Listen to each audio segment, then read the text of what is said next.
We are just so thankful for people like this who watch our videos and then say, hey, can we bring you some? In this episode, we're anchored in beautiful southhuahine, taking in the scenery, witnessing a rare natural phenomenon, replacing our boom vang, and meeting new friends who are just beginning their cruising journey.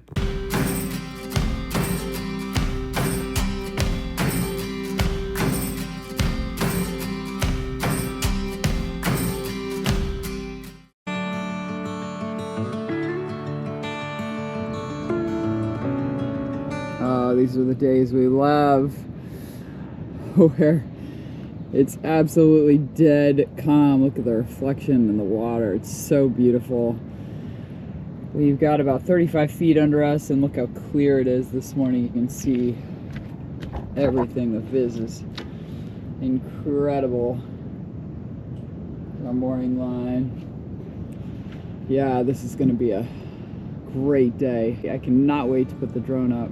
The south anchorage of Huahine is a favorite among cruisers for its quiet beauty and perfect blend of protection and wild open scenery.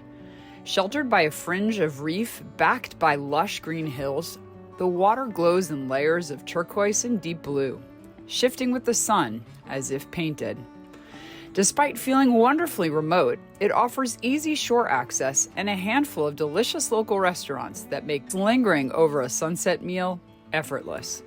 With reliable moorings, gentle breezes, and snorkeling right off the stern, it's the kind of place where time slows down and you understand why southhuahine is so beloved.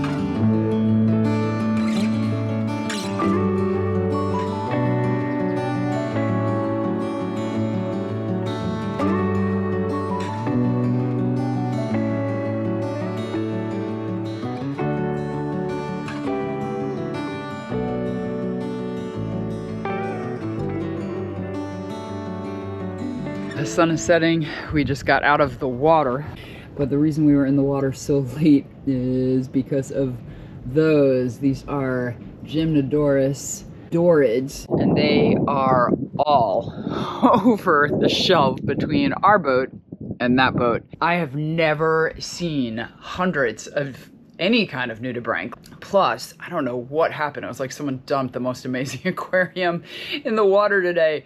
There was a baby frogfish, there was a snake eel, there were blennies, and we saw things that I have not seen at all since we've been in French Polynesia. It was an absolutely incredible 3 hours underwater just under our boat. I can't even believe it. And hopefully tomorrow we'll get back in the water and see them. By the end of the day, a lot of them had buried themselves in the sand. Many of them were actually in the water column, and they were just flying, a much faster way of getting from wherever they came from to wherever they're going. So it was just a whole variety of things happening underwater. It was absolutely amazing. I can't even believe we saw all that we did.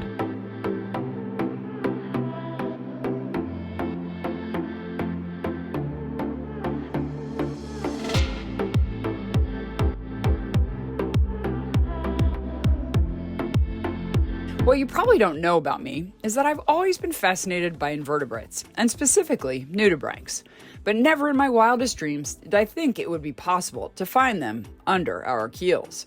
So for the next week, I spent endless hours each day watching a phenomenon unfold. What I learned was that every so often, Gymnodorus ceylonica puts on a rare show, a mass gathering on the sand where hundreds, even thousands, appear almost overnight. It's not random. It's a synchronized breeding event triggered by the perfect mix of temperature, food, and timing. For a brief window, they mate, lay delicate spirals of eggs, and glide across the sand floor before disappearing as suddenly as they arrived. The Gymnodorus ceylonica is part of the nudibranch family and a fascinating predator. They are often called the butterflies of the sea. They look so delicate, but don't be fooled. Nudibranchs are carnivorous, curious, and full of surprises. With more than 3,000 species around the world, their colors and shapes are so extreme, they almost seem unreal. Like all nudibranchs, this one wears its gills in the open.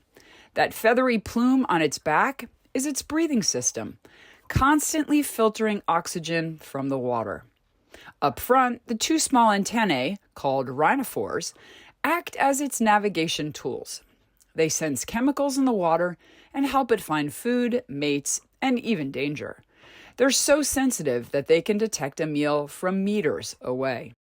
Look closely, and you'll notice that its body is almost translucent. You can see hints of its organs through the skin, a mix of beauty and mystery. Those bright orange spots scattered across its body, well, those are a warning sign that says, "Don't eat me." Many nudibranchs are toxic or simply taste terrible thanks to the chemicals they absorb from their prey. Speaking of prey, Gymnodorus salonica is a specialist hunter. It eats other sea slugs, and sometimes even smaller nudibranchs, including its own species. Watching it glide across the sand, you'd never expect such a tiny predator to be dubbed Gymnodorus rex. Watch how it moves. On the sand, it ripples forward using a muscular foot, almost like a miniature conveyor belt. But lift it into the water column and everything changes. It drifts weightlessly, swaying in the current, almost dancing, still searching, and always hunting. And when two Gymnodorus meet, things get interesting. Nudibranchs are simultaneous hermaphrodites, which means that each one is both male and female. They circle each other, align head to tail, and exchange genetic material. It's slow, deliberate, and surprisingly elegant. No fights, no drama, just cooperation, resulting in both participants being able to lay eggs. Of course, nature doesn't always make it easy. Sometimes the sand shifts, waves roll in, or currents tug at them, and the pair can end up tumbling, wobbling, or stretching in odd directions. They don't always look comfortable, and the ritual can become a clumsy, chaotic dance. But somehow, despite the bumps and flips, they stay connected and complete the delicate exchange that allows both to lay eggs. After mating, the egg-laying ritual begins. A long ribbon of eggs is carefully curled into a tight spiral or looping pattern on the sand, coral, or anything in the sand like the back of a hermit crab. Thousands of eggs, arranged like an underwater strand of orange pearls, decorate the sand floor. Once their eggs are laid, the nudie moves on, and the next generation is left to develop on its own. While they do not have a long lifespan, just a few months to a year, their existence is fast and vivid. Hunt, drift, mate, lay thousands of eggs, and then disappear. This is why being a witness to this rare 7-day event was even more mind-blowing. And it's certainly something we will never forget.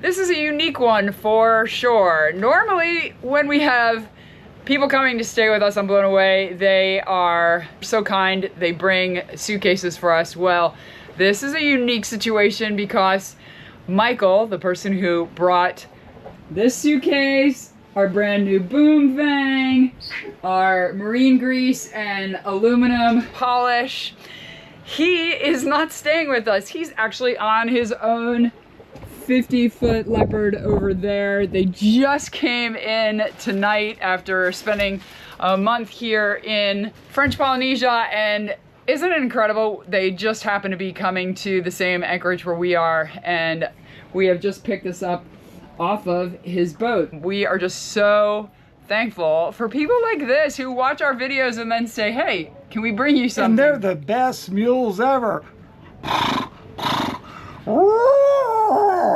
Thank you. We appreciate you. Your kindness. We're so grateful. Santa Claus. It's Christmas. Let's open it. See what's in there. We can't even remember what we ordered. That's how long it's been. Whoa, yeah. Christmas. Oh, yes. Oh my gosh, I forgot all about this stuff. Fantastic.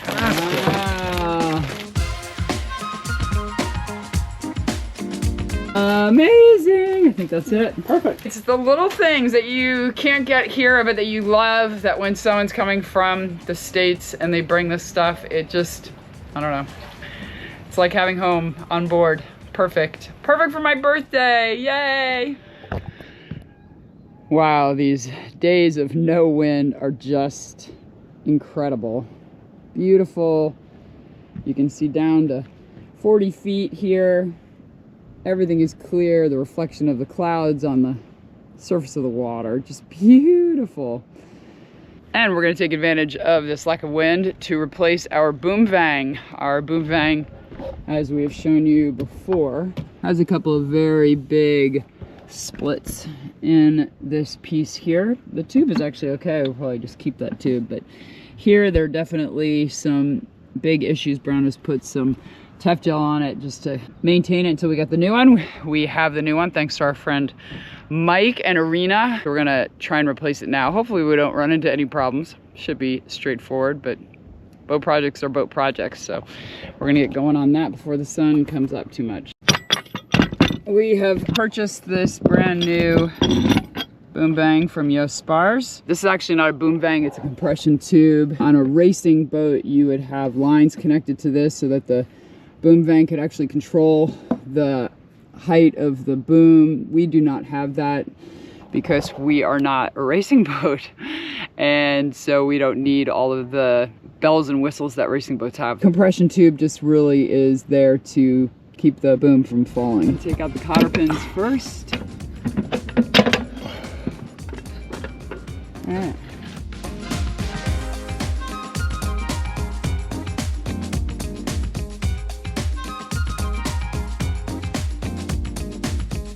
This is one piece of rigging that doesn't require any adjustments or tensioning.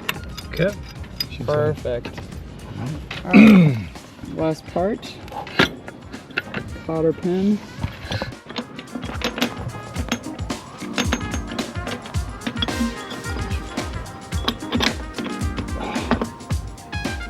We probably are gonna have to lift the boom to get this on. All right, Brown's got a lift. Oh, perfect. Okay, put the thing in, please. One sec. Okay, I got it. All right, good job, babe. That might have been the easiest rigging job we've ever done. Totally. Perfect. We're really fortunate here. We have Arena and Mike on board. They are the angels who have brought the suitcase full of things from the United States, one of which is our new boom vang. So we're really grateful for them, and we're finally getting to meet them, which is fantastic. Yeah. I'm a big star. Make sure to hit the like button, the subscribe button if you want to see more of Arena. Our friends that brought a suitcase of stuff for us and also our boom vang invited us to their charter boat tonight for sundowners and dinner. We've had a huge lunch, so we're just gonna go for some sundowners, but very sweet of them to include us. They are on a Leopard 50, so always fun to go to a bigger boat.